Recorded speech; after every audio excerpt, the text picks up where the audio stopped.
Cēsu jaunā pils.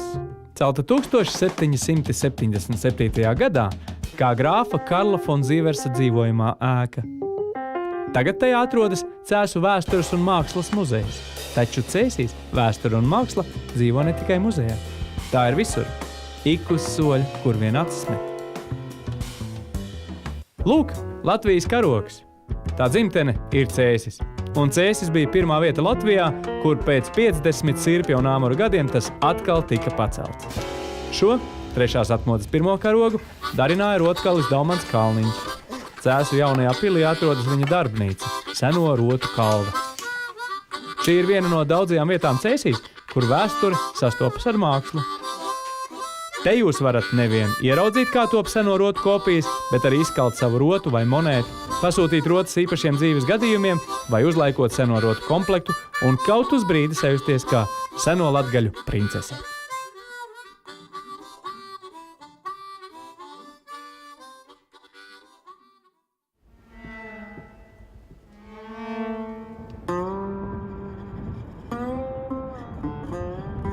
Lai saprastu Cēsu novada dziļākās vēsturiskās saknes, vispirms dosimies 7 km garā izbraucienā ārpus pilsētas, uz Āraišu ezeru.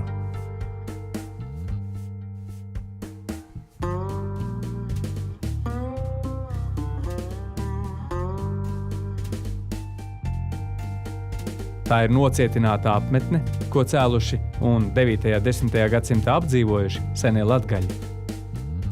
Pēc ilgas un rūpīgas arheoloģiskās izpētes tika veikta ezerpils rekonstrukcija. Un tagad apmeklētāji te var uzzināt daudz interesantu par seno latgaļu dzīvesveidu un būvniecības tradīcijām vikingu laikmetā.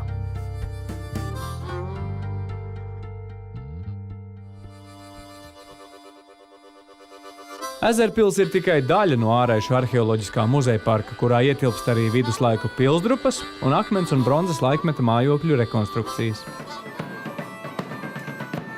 Visdzīvāk un skaļāk te iet jūlija beigās, kad muzeja parkā tiks svinēti Āraišu svētki.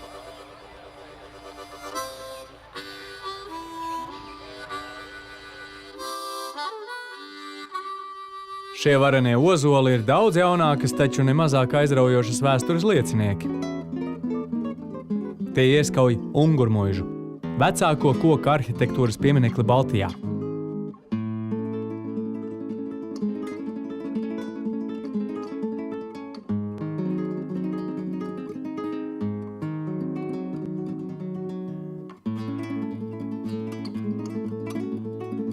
Ungurmuižu cēlis ģenerālis Baltazars von Kampenhausens, visnotaļ ievērojama personība Vidzemes un arī Krievijas vēsturē.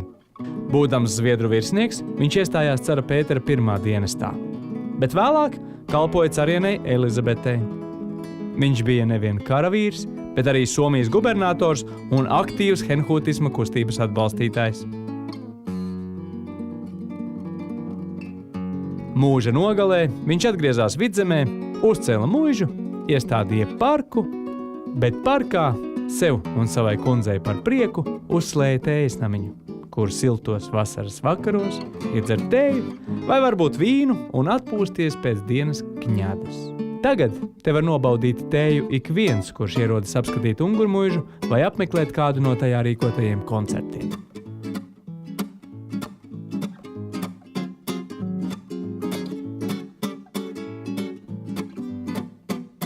Cēsis ir viena no vecākajām un turistu iecienītākajām pilsētām Latvijā. Tās vēstures senākā lieciniece ir nocietinātā viduslaiku pils. Cēsu pils celta 13. gadsimta sākumā. Šo pili par savu rezidenci izvēlējās pirmais Livonijas ordeņa mestrs, taču savu spožāko uzplaukumu tā piedzīvoja 15. un 16. gadsimta mijā, kad ordeņa priekšgalā atradās mestrs Volters von Plettenbergs. Šajā laikā Cēsis kļuva par Livonijas galveno varas centru. Pils sevi apvienoja cietoksni un klosteri, un pilī dzīvojošajiem bruņiniekiem bija jāpiekopj mūku dzīvesveids.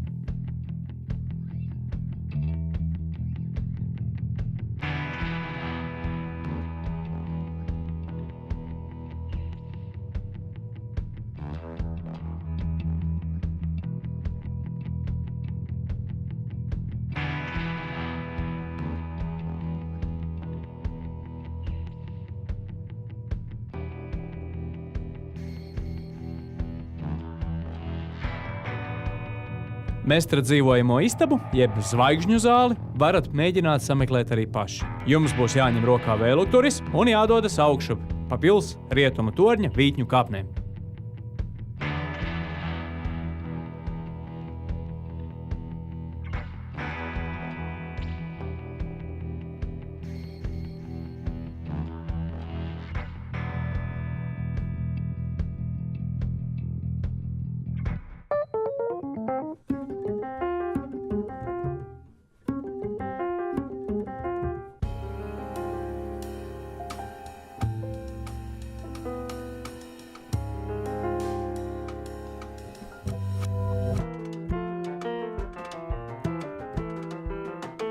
Bet baznīcas tornis ir augstākais skatu punkts Cēsīs.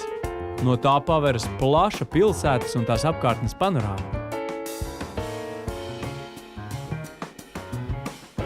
Cēsis varētu nosaukt par tipisku Latvijas mazpilsētu, taču tā nav ne miegaina, ne provinciāla. Tā ir pilsēta ar aktīvu mākslas dzīvi.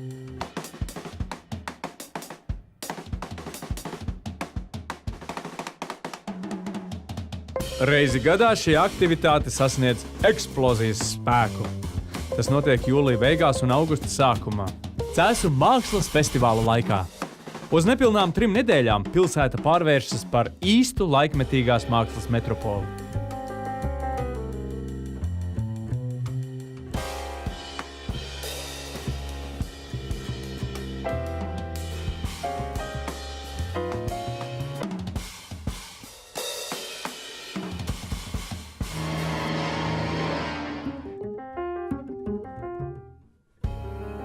Romantiska un radoša.